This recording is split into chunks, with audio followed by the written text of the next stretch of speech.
দোয়া করি ভালো থাকো। এবারে কেমন আছো জাহাঙ্গীর?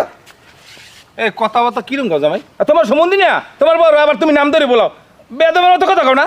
আরে আল্লাহ, সমাজ নামাজ বুঝো না? এই তো কেমন আছেন হুমন্দি?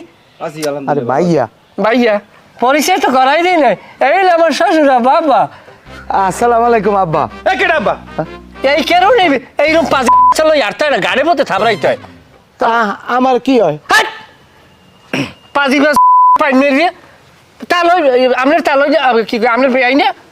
ও আমারই ভুল হয়েছে। আসসালামু আলাইকুম বেআই, ভালো আছেন? ওয়ালাইকুম আসসালাম। আরে হালা এই বোঝো না, কেডা বিয়ে কেডা পুত্র হইতে পারে, এইগুলো তুমি একটু মার করতে পারো না, এই জ্ঞান নাই তোমার। এই তো মনে হয় আমার পুত্রা। কিসের পুত্র বেআই? না এই হলে পুত্র, ঠিক আছে। পুত্রা কেমন আছেন? আপনি খুলেন। আলহামদুলিল্লাহ ভালো আছি। কেমন আছো ভাই তুই? হ্যাঁ আছি ভালো ভাই, আপনি কেমন আছেন? আছি আলহামদুলিল্লাহ। তা তুই আমার একটু ফোন দিয়ে আবি না, আমি বাসার দিকে মুর হলো দিতে পারতাম। কে মাইহা কয় নাই মাল লাগবে কথা হইলে? তোমার মা কি কইবে, খবরই তো কয় নাই। তোমরা যে আবা এই খবর আমরা জানি না। মো বাড়ি আল্লাহ নাম লইয়া গোলেনুর রাজার হালে আছে আল্লাহর নাম লইয়া, খাওয়া লাও জিগেই দেন শেষে যায়। মোরা মাছ মাংস ছাড়া ভাত খাই না। মোর বাপ হইলে জন্মের খাওয়াইলে। এ বেআই,